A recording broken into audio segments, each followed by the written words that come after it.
Hivi karibuni kumejitokeza tabia ya baadhi ya watu na mashabiki wao watuhumu watu wengine kuwa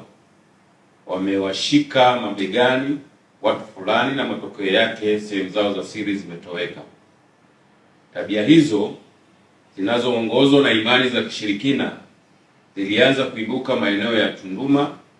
mkoa wa Songwe, Aprili 1, 2026 na kusababisha vifo vya watu 5 na wengine 2 kujeruhiwa na wamelazwa hospitali kwa matibabu. Tabia hiyo pia imejitokeza Aprili 3, 2026 huko Makongoros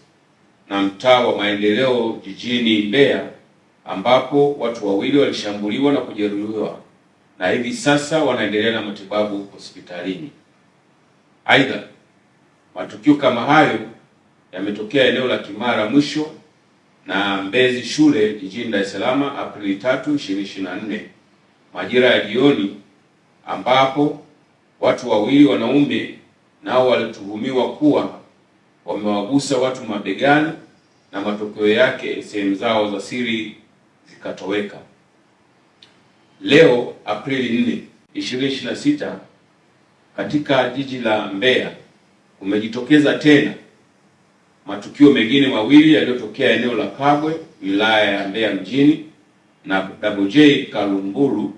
wilaya ya Kyela, ambapo watu 2 wamejeruhiwa kwa tuhuma hizo hizo za uzushi, ambapo mmoja wa anayedai kufanyiwa hivyo alipofanyiwa uchunguzi na madaktari, sehemu zake zilikutwa zipo na hazina tatizo lolote. Tabia hizi zinazoongozwa na imani za kishirikina, mihemko ya kishabiki na malengo ambayo hayajabainika hazina ukweli wowote,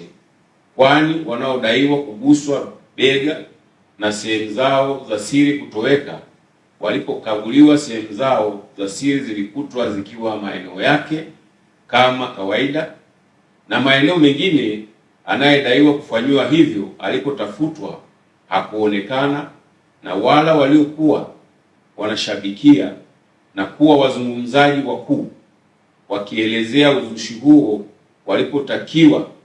kumuonyesha aliyechukuliwa sehemu za siri hakuweza kumuonyesha wala kutoa udhibitisho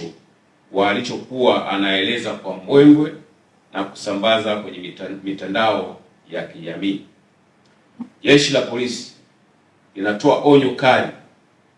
kwa wote wale wanaoendekeza uzushi na tabia hizi zinazoongozwa na imani za kishirikina zilizopitwa na wakati katika dunia hii ya sayansi na teknolojia kuziacha mara moja, na yeyote atakayebainika kuziendekeza pamoja na mashabiki wao watakamatwa kwa hatua zingine za kisheria, kwa sababu tabia hizo za uzushi zinahatarisha maisha ya watu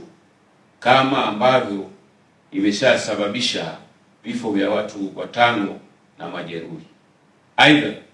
Jeshi la Polisi linaendelea kuchunguza walioandaa